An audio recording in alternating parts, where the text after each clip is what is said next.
think that's a prevalent thing where a lot of people are starting to compare themselves to influencers?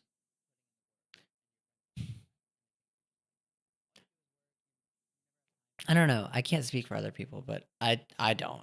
I don't compare myself to other influencers. If anything, I'll just derive ideas from them. Be like, oh, that's cool. Let me try to do that myself. It's mostly inspiration. I don't think of it as like comparison. Like, oh, they have that many followers. They're getting more views than me.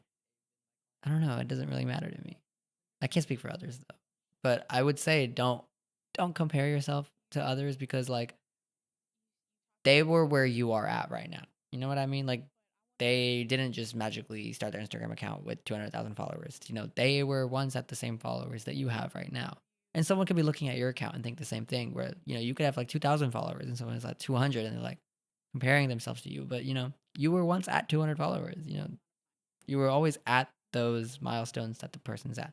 And they could have been doing it for 8 years and you've been doing it for 8 days, you know? Like, Yeah. Do you ever feel unseen in those moments where, because your type of content is very interesting, where you're not constantly capturing yourself, you're capturing other people. So do you feel a certain way about that? honestly, I try very hard to capture myself too because it's very important that I saw this reel the other day and it was not the other day, the other month. It was show yourself working instead of showing your work. Mm. If that makes sense. You know, like post a video of you taking photos of someone else rather than just posting the photos that you took of someone else. And that makes a lot of sense because if I was to hire someone, I don't want to just see the final product. I want to see their process and how they go about doing it. And so I've been trying a lot more to just record myself doing things. It's just hard. It's a lot more work.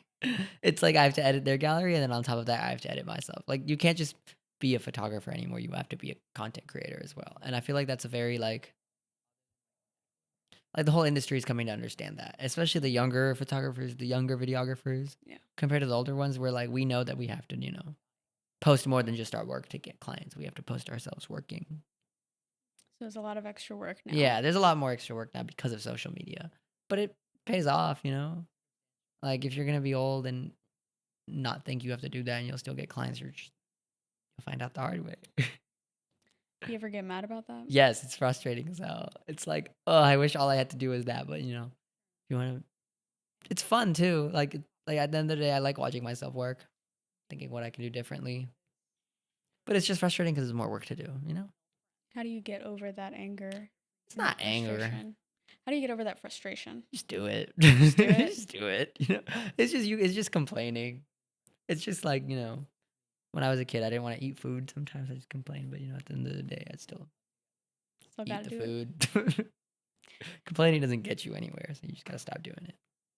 That's But it's fun to complain, man. it's fun to It's fun. complain, but it's not fun to deal with the consequences. Yeah. It's true. So this whole show is built on the idea that clarity does not always come gently. Sometimes the glass has to break. Has there been a moment like that for you? A point where something cracked and you saw your life differently? Yeah. Um, I think the glass broke for me. That corporate trip was my biggest contract that I've ever signed as a photographer, and it was insane because I was, flying. It was the first time I've flown for work or gotten flown out for work. And on the way back, I had an internship like job. My boss was coming into town from Florida. And so I rescheduled my flight the day back to make it earlier. So my flight left Nashville at 3 in the morning. Dang. And so I woke up at 2. Or no, I woke up at 1:30 in the morning, which is like weird because I usually go to bed at 1:30 in the morning. And I was Neither of which are good. I know, right? And so I get on that flight. I'm wearing my suit, which was, I was like wearing a suit at the airport. I Good landed for in you. Atlanta at 5 in the morning. The sun's coming up, Mm-hmm. and I'm driving to Athens. I get from Nashville to Athens. I'm in Athens by 9:30 in the morning from Wow. Nashville Uh-huh. in a suit. And I'm like, whoa. Yeah. That was my glass breaking moment. I was like, what the hell? Like, what did I just do? I just like, finished 5 days of work in another city and I traveling on a plane by myself in a suit, ending up in another city for that business day to start, doing a completely another job, completely different job. And I'm like, whoa, what just happened? Do you want more moments like that in your life? Yeah. Yeah, but it was also really hard. I should not have taken that earlier flight. I should have come back the night before. It was a horrible. Do not fly at 2:30 in the morning. Oh my god, just don't. Especially for a flight that's an hour and a half long, because you get in the air, fall asleep for 10 minutes, and you're like, "We have now arrived." And I'm like, "Bro, I just got to sleep." Like, Yeah. Yeah, wow. yeah, Yikes. but it was fun. That part of it is very fun. I'm glad you had fun. Yeah. Was there a season that you were doing everything right on paper, but something still felt wrong? No, No? no, I don't think so. I don't know. I've never had that gut feeling that I'm doing something wrong. Because if I do, I'll just stop doing it. Really? Okay. So, what made you come to this point in your life where it was very easy for you to listen to those gut feelings? Because when I didn't listen to them, things would go to hell. And so I was like, let me just start listening to my gut. And it's like, if I feel like they're your like gut feelings of like, should I take this job, or, I'm doing this, but like there shouldn't be a but, you know? Like during grad season, I keep coming back to that as an example because it was honestly a very different time in my life. Like I've never ever done anything like that. Like back to back, all I was doing was working, but it didn't feel like work. And so at the end of the day, nothing felt wrong.